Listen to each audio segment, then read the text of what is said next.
Depuis le début des événements en Syrie, le Liban a été touché par la crise syrienne. La crise a affecté le Liban politiquement, économiquement et socialement. Euronews a eu un entretien avec le Premier ministre libanais par intérim, M. Najib Mikati, dans l'attente de la formation d'un nouveau gouvernement. Le Liban suit une politique de maintien à distance vis-à-vis de la crise syrienne. Mais en réalité, en quoi le Liban est-il affecté par cette crise ?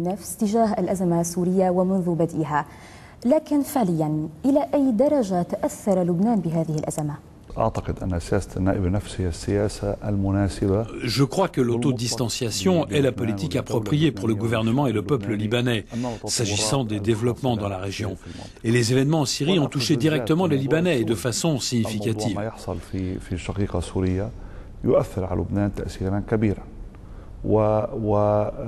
Vous connaissez la relation historique et géographique qui lie le Liban et la Syrie. Et tout ça a été pris en considération, tout comme la division de la société libanaise entre pro et anti-Assad.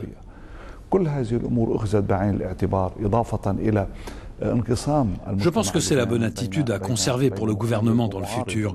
C'est ce qui protégera le Liban des conséquences des événements dans la région. أي حكومة ستأتي في المستقبل لأن هذا الذي يحمي لبنان من عواقب ما يحصل في المنطقة. En l'absence d'un nouveau gouvernement, vous, en tant que Premier ministre par intérim, comment gérez-vous les conséquences de la crise syrienne, en particulier la crise des réfugiés ?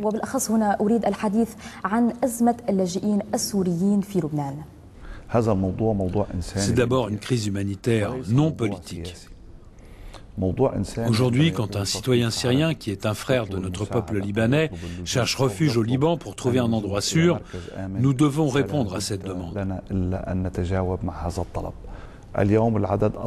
Mais le nombre de réfugiés est très grand et nous avons environ 750 000 réfugiés enregistrés par les organisations internationales et ils ont le statut de réfugiés. Mais il y a plus de 300 000 Syriens qui ne sont pas enregistrés comme réfugiés et qui en ce moment sont au Liban. En tant que gouvernement libanais, nous faisons notre devoir envers les réfugiés syriens qui sont sur notre territoire.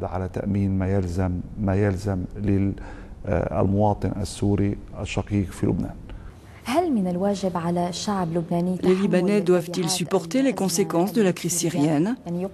Des gens à Beyrouth disent que la présence des Syriens a exacerbé les problèmes du Liban. Quand il y avait la guerre civile au Liban, la Syrie a ouvert ses portes pour recevoir les Libanais au fil des ans. Aujourd'hui, nous n'allons pas fermer les portes aux Syriens. Mais la question est sous le contrôle de l'État libanais afin que le nombre de Syriens au Liban n'augmente qu'à certaines conditions. Et nous surveillons les frontières libanaises aussi.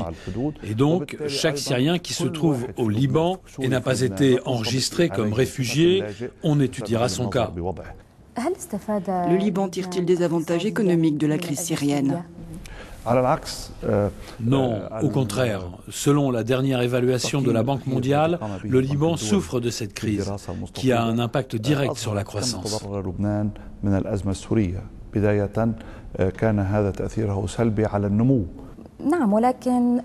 Mais des banquiers libanais ont indiqué que de nombreux Syriens avaient déposé leurs capitaux dans les banques libanaises.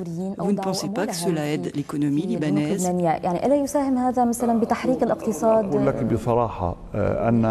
Je vous assure, les banques libanaises sont prudentes sur ces dépôts des Syriens.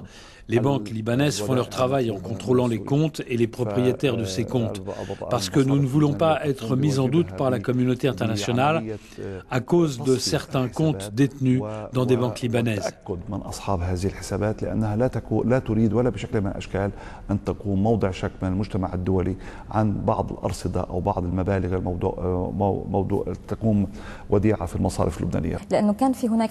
Mais on parle de fonds versés dans des banques libanaises par des personnes liées envoyés au régime syrien, ce qui serait une violation des sanctions imposées à Damas.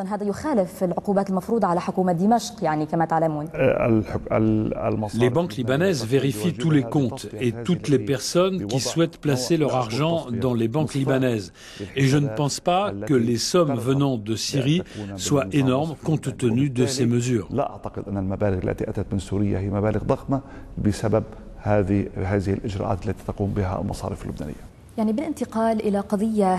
Le Hezbollah a admis combattre aux côtés du régime syrien. Il y a aussi un afflux d'armes et de combattants qui soutiennent l'insurrection en Syrie et qui veulent aider l'armée libre. Vous, en tant que gouvernement, comment réagissez-vous à cette question? Et des mesures ont-elles été prises pour empêcher l'arrivée d'armes et de combattants en Syrie?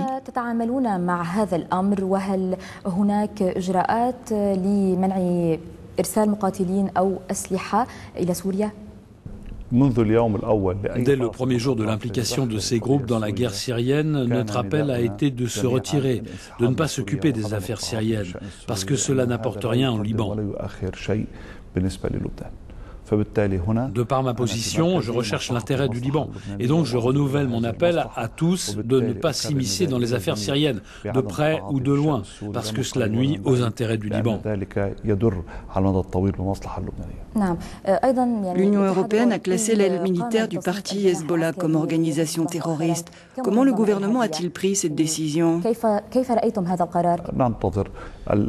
Nous attendons les mesures que doit prendre l'Union européenne. Passé 6 mois, il y aura un réexamen de cette affaire et notre gouvernement va demander à l'Union européenne de reconsidérer sa décision. Certaines accusations ont été exprimées récemment, disant que le régime syrien a transféré une partie de ses armes chimiques sur le territoire libanais. Ces rumeurs sont-elles fondées? Personnellement, je vous assure que c'est faux. Nous n'avons aucune information là-dessus. Et le secrétaire général du Hezbollah a confirmé que ces accusations ne sont pas valables. Dans le cas d'une attaque militaire contre la Syrie, comment le Liban répondra-t-il aux éventuelles conséquences d'une telle attaque? Nous regardons toutes les implications possibles pour le Liban. Dès qu'ils ont commencé à menacer la Syrie, nous avons pris des précautions et nous avons eu des échanges diplomatiques sur la question. Mais grâce à Dieu, l'attaque a été évitée et c'est une voie politique qui est choisie pour mettre fin à la crise.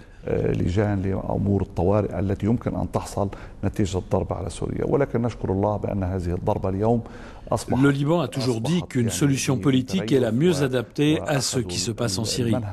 أو الطريق الحل السياسي لهذه الأزمة لأن لبنان دائما كان ينادي بأن الحل السياسي هو الحل الأسلم للموضوع في سوريا.